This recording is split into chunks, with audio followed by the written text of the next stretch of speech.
Almost every Texan, whether natural born or naturalized, knows about Sam Houston, Santa Anna, and the Battle of San Jacinto. But most probably don't know that the ground upon which the Texians and the Mexican army met in mortal combat had a storied history before and after that decisive conflict. San Jacinto is more than a famous battlefield. Yes, it's the birthplace of great dreams of a fledgling republic and of the dreams of a German immigrant family. It's the burial ground of heroes who fought that fateful day to establish a new nation, and also of generations of that immigrant family's descendants.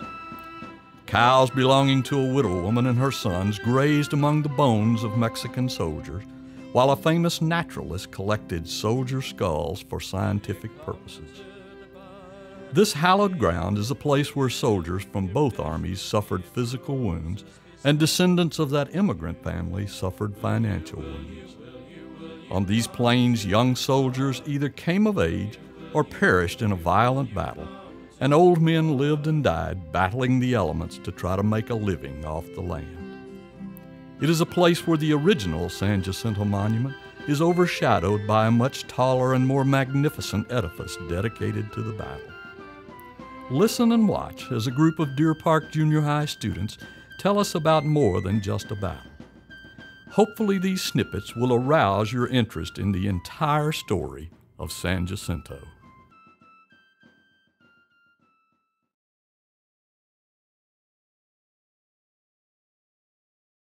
After the Battle of San Jacinto, a group of men led by Sylvester went on a search patrol for Mexican soldiers. They then were riding horses along the branch that led to the Buffalo Bayou. They then saw a herd of 5 or 6 deer and thought that they should hunt. Sylvester then took his rifle to go hunt for it and then halted his horse under a tree. Before he could ever pull the trigger, the deer showed his white tail and ran away.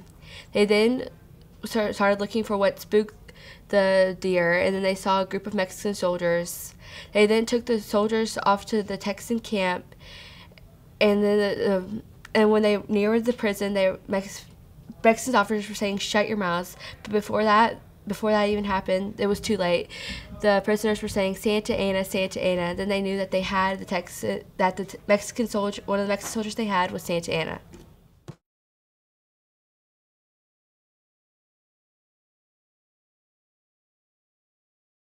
Remember the last time you went to the San Jacinto Monument? Do you recall the graveyard you saw there? That belonged to the soldiers who died there, right? Wrong. The cemetery you saw more than likely belonged to the Desaval family. But there's another one. Hidden way off in the trees, you'd almost have to be looking for it to find it, lies the Habermel family cemetery. Shortly after the San Jacinto battle, J.C. Habermel, along with hundreds of other German immigrants, came here for the vast amounts of land. He had a land grant for land up in North Texas, but he decided to trade it in for the land here on the San Jacinto battleground. After he died, the land went to his son, M.T. Habermel. And during the course of his life, the Texas government decided they wanted to build a monument there. But M.T. Habermel and the Texas government disputed over how much money should be paid. And after a while, the Texas government condemned the land because they finally got fed up with him. And as of today, the Habermel family has no rights to the land other than to be buried 6 feet under it.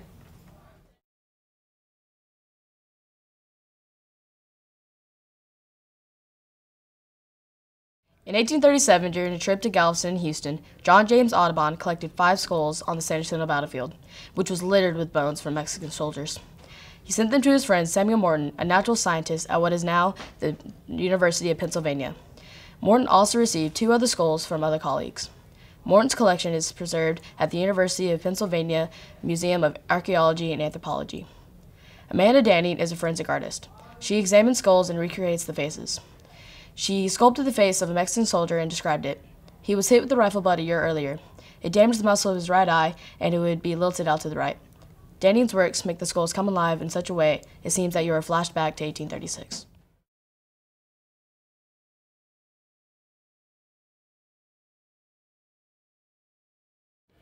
On the day of March 27, 1836, David James Jones of Captain Samuel Pettis's company was escorted to the outskirts of the La Bahia mission, for on this day, his execution and that of a few hundred other Texans rebels was ordered.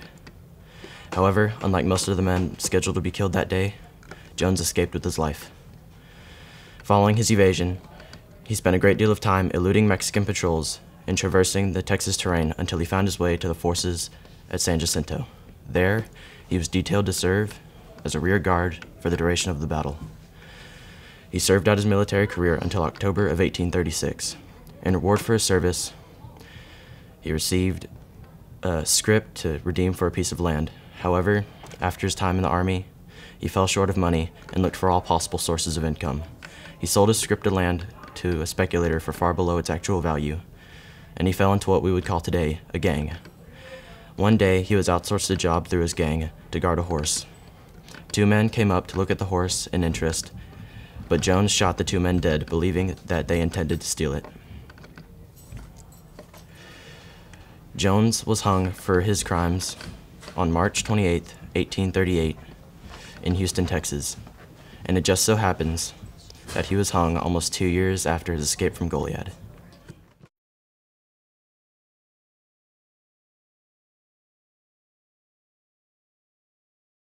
Juan Lopez was a 16-year-old orphan who joined the Texas Army at Buffalo Bayou as a cart driver. He was later moved into Juan Seguin's Tejano unit, the only Tejano unit at San Jacinto. As Juan Seguin led his 24-man unit into battle, Private Lopez was seen carrying a sword in one hand and a stick in the other. He was later ordered to pick up a 6-soldier's rifle, and he fought bravely and was injured in his right knee.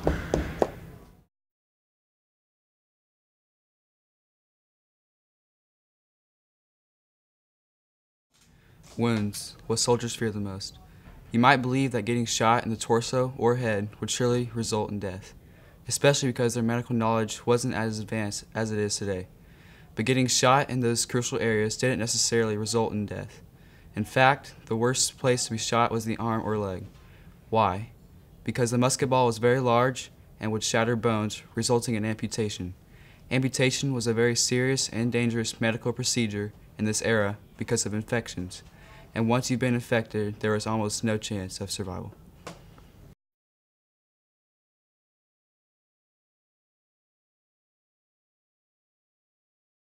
At the Battle of San Jacinto, the Mexicans were equipped with Brown Bess pattern muskets, which originated in 1722.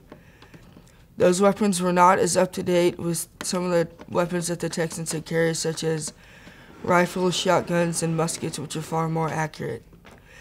On the afternoon of April 21st, 1836, the Mexicans were sleeping in their tents when suddenly fired upon by the Texans. The Mexican weapons were stacked, which gave them no time to prepare to fight. The Mexican gunpowder was very inferior and sometimes didn't even light. Most of all, the Mexicans fled to Peggy's Lake. Weaponry is a big factor in battles and was one of the reasons that the Texans had a dominating victory at San Jacinto.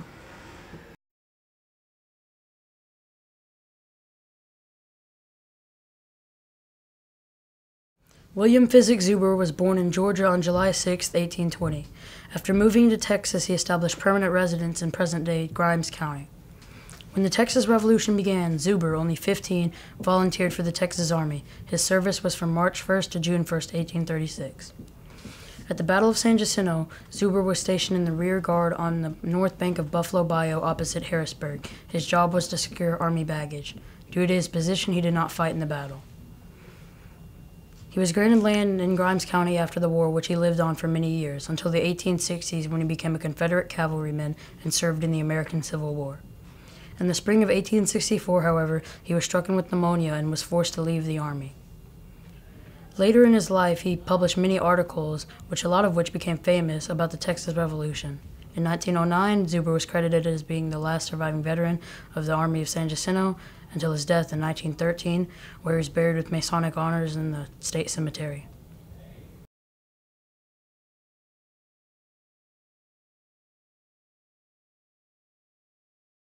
Peggy McCormick, a widow, lived with their 2 sons on the land where the Battle of San Jacinto was fought. The McCormicks evacuated the land before the 2 sides started fighting. After the battle, she came home to find hundreds of dead Mexican soldiers lying in her field where the cows grazed. The bodies smelled horrible. A short time after, the Texian army moved camps because the stench was so bad. Peggy was afraid the cows' milk would go bad because they would nibble on the bones and not be drinkable. She marched angrily to Sam Houston's camp, where she demanded him to pick up the bodies. He replied with, "Madam, your land will be famous one day." She said, "To the devil with your glorious history." Houston sent her to Santa Ana, where he also refused to pick up the bodies. She may have buried some of the bodies that were lying around her house, but the rest she left in the field untouched. She tried in vain for compensation from the Republic of Texas for years for what she gave up at the battle. She had given up 2 horses and lots of corn and cattle. Never getting paid, she died in a suspicious house fire in 1854.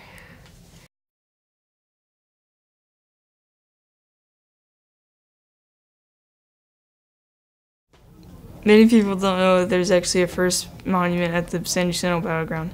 Built in 1881, a white marble shaft marks the final resting place for 9 Texas soldiers who died at the Battle of San Jacinto. Some of the soldiers who died were Giddings, Blakey, Brigham, Lamb, Motley, Matthews, Cooper, Full, and Stevens. 8 of the soldiers were buried where the Texas Army camped, but Giddings was buried somewhere else by his family.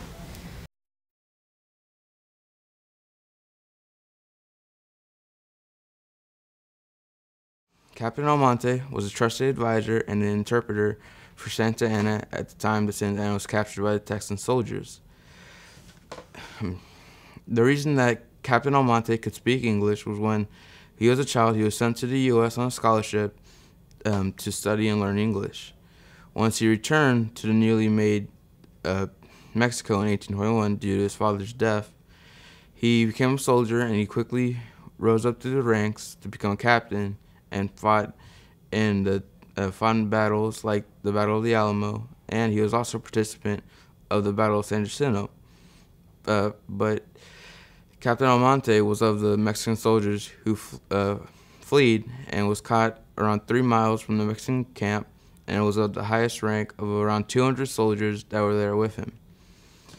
The Texan soldiers that they surrendered to only numbered 12, and the Mexican soldiers surrendered directly to Noel Bain of Captain Billingsley's company. The Texans had no idea if any of the Mexicans could speak English, or if they had found anyone of high rank, or if they could even kill the Mexicans, since their numbers were so large. The Texans then asked the Mexicans if any one of them knew how to speak English, but they replied no, even though Captain Almonte, the only one that could and understand English, was present at the time. Captain Almonte decided not to give away his identity, considering that it would be better for himself in the end. But they found out eventually when they were marching back, and a soldier who was tired due to the exhaustion of the previous marches to get to San Jacinto fell out of line once they were being marched back, and was ordered to get back into line in English, of course, by a Texan soldier. Almonte heard this and quickly told the soldier to get back into the line, fearing that the Texan soldier might attack him. The other guards heard this and soon questioned Captain Almonte, and after a while they found out who he was and that he could speak English. They were marched back to the camp, and they were the 760 prisoners that the Texans took.